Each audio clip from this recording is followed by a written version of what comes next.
চারটি শব্দের জিকির করলে দুনিয়া ও আখেরাতে আপনি সফল হবেন। দুনিয়াতে আল্লাহ পাক রব্বুল আলামিন আপনাকে সম্পদ দান করবেন, আপনার অভাব দূর করে দিবেন। শুধু তাই নয়, আল্লাহ পাক রব্বুল আলামিন আপনার সকল দুশ্চিন্তা দূর করে দিবেন এবং আল্লাহ পাক রব্বুল আলামিনের নৈকট্য অর্জন করতে পারবেন। আখেরাতেও আল্লাহ পাক রব্বুল আলামিন আপনার জন্য জান্নাতের ব্যবস্থা করে দিবেন। মনে রাখবেন, সবসময় আল্লাহকে স্মরণ করবেন। আল্লাহর চারটি জিকির রয়েছে, যে শব্দগুলো পড়লে আল্লাহ পাক রব্বুল আলামিন আপনার প্রতি স্যাটিসফাই হয়ে যাবেন, সন্তুষ্ট হয়ে যাবেন। অবশ্যই আমরা অনেকেই জিকির করতে চাই না। মনে রাখবেন, আপনি হাঁটতেছেন, চলতেছেন, অজু অবস্থায় অজু না থাকলেও কিন্তু আপনি জিকির করতে পারেন। এজন্য আল্লাহ পাক রব্বুল আলামিন জিকিরের কথা বলে দিয়েছেন। পবিত্র কোরআনুল কারীম খুলেন, 2 নম্বর পারা 2 নম্বর পৃষ্ঠার 10 নম্বর লাইন, সূরা বাকারা 152 নম্বর আয়াতে আল্লাহ বলছেন, ফাযকুরুনি আযকুরকুম ওয়াশকুরুলি ওয়ালা তাকফুরুন, যে আমাকে স্মরণ করে আমি আল্লাহও তাকে স্মরণ করি। সুবহানাল্লাহ। আপনি দুনিয়াতে আল্লাহকে স্মরণ করছেন, আল্লাহর জিকির করছেন, আর আল্লাহ পাক রব্বুল আলামিন দামি মজলিস ফেরেশতাদের সামনে আপনার প্রশংসা করছে যে আমার অমুক বান্দা আমার জিকির করছে, আমি আল্লাহর প্রশংসা করছে। এজন্য এই চারটি শব্দের জিকির যদি আপনি করতে পারেন, আল্লাহ পাক রব্বুল আলামিন আপনার অভাব দূর করবেন, দুনিয়াতে আল্লাহ তাআলা আপনাকে সম্পদশালী বানাবেন এবং আল্লাহ পাক রব্বুল আলামিন আপনার দুশ্চিন্তা দূর করবেন। আল্লাহ তাআলার নৈকট্য অর্জন হবে, আল্লাহ দুনিয়াতেও সফল করবেন, আখিরাতেও সফল করবেন। এই বাক্যগুলো আল্লাহ তাআলার কাছে খুব বেশি প্রিয়।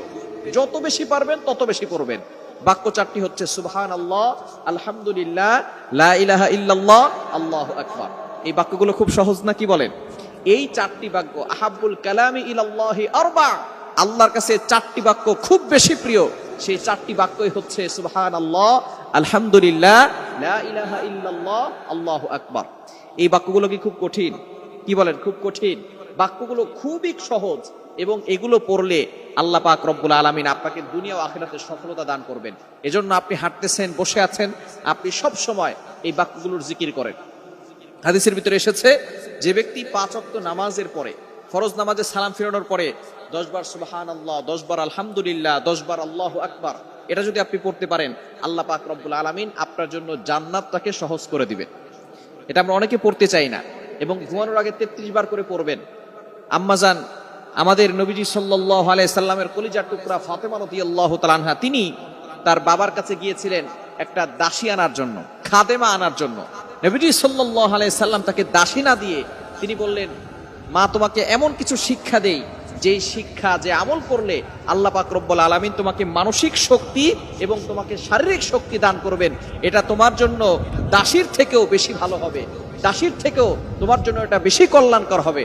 সেগুলোই হচ্ছে সুবহানাল্লাহ, আলহামদুলিল্লাহ, আল্লাহু আকবার।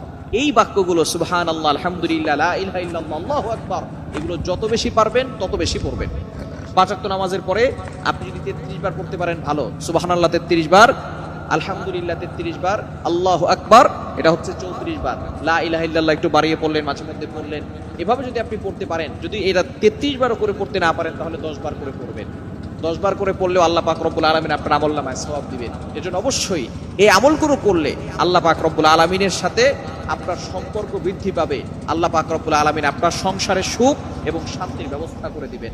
এজন্য বেশি বেশি করে আল্লাহকে যদি আপনি স্মরণ করতে চান, আল্লাহ পাক রব্বুল আলামিনের সাথে ভালোবাসা বৃদ্ধি করতে চান, সম্পর্ক আরো বেশি গভীর করতে চান, তাহলে এই চারটি শব্দের জিকির করবেন। সুবহানাল্লাহি ওয়ালহামদুলিল্লাহি ওয়া লা ইলাহা ইল্লাল্লাহু আল্লাহু আকবার। আল্লাহ তাআলা আমাদের সকলকে এই চারটি শব্দের জিকির বেশি বেশি করার তৌফিক দান করেন।